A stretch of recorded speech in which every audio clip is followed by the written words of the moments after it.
Hi, I'm David Dixon. I'm an urban designer with Goody Clancy in Boston. And I've been asked to think out loud a little bit about what the next battles are going to be. New Urbanists basically won a very important war when they basically reintroduced the whole concept of creating community into the communities that we design and plan.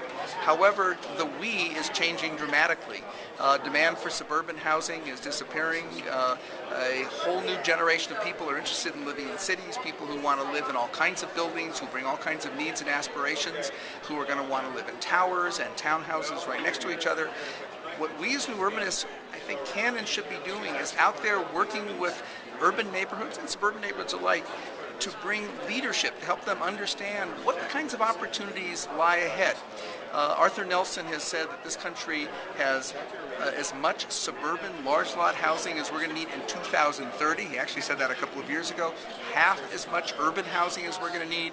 Imagine what half as much urban housing means when you think about the demand for changes in urban neighborhoods, and then think about how resistant these urban neighborhoods are to change, and how much we as new urbanists could help them understand the tremendous opportunity to a neighborhood that is now held as far more desirable by large numbers of new people who will bring a lot of value, and the ability of that neighborhood to frankly negotiate, to use some of that value to do great things for that neighborhood. Pay for libraries, pay for affordable housing, pay for new parks, pay for the infrastructure of livability in ways that haven't been possible. A couple weeks ago, I had a chance to have dinner with a group of new urbanists, and we were talking about what new urbanism's real contribution can be to revitalizing older and second and third tier city downtowns. And the discussion began to focus on what kinds of buildings are appropriate. And somebody began to make the case that, well, new urbanism is all about walkable neighborhoods, and this means row houses and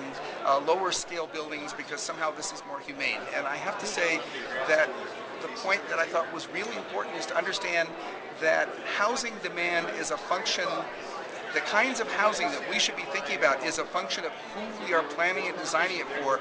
And America is entering a period of unimagined diversity in terms of the needs and aspirations that people bring.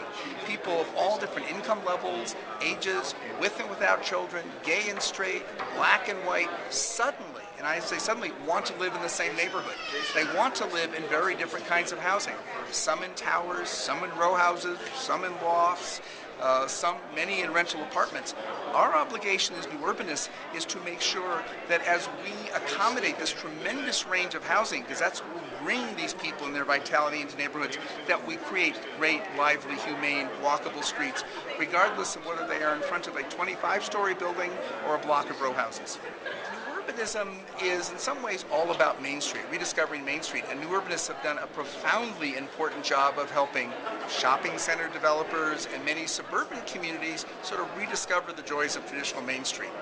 The challenge ahead is to revive the thousands and the tens of thousands of miles of urban main streets that have languished for much of the last 40 or 50 years. It takes 1,000 to 2,000 new housing units within a 10 at most 15-minute walk of a main street to bring it back today, to really support a block of Main Street. This says a whole lot about the kinds of densities, the kinds of housing mixes, the kinds of people that we should be trying to draw into neighborhoods to bring their main streets back to life. In part because not only are they great amenities, not only do they make life livable to many people, but in an America that is increasingly is diverse, Main Streets are probably the one common ground that bring the very different kinds of people who share the same neighborhoods together today together.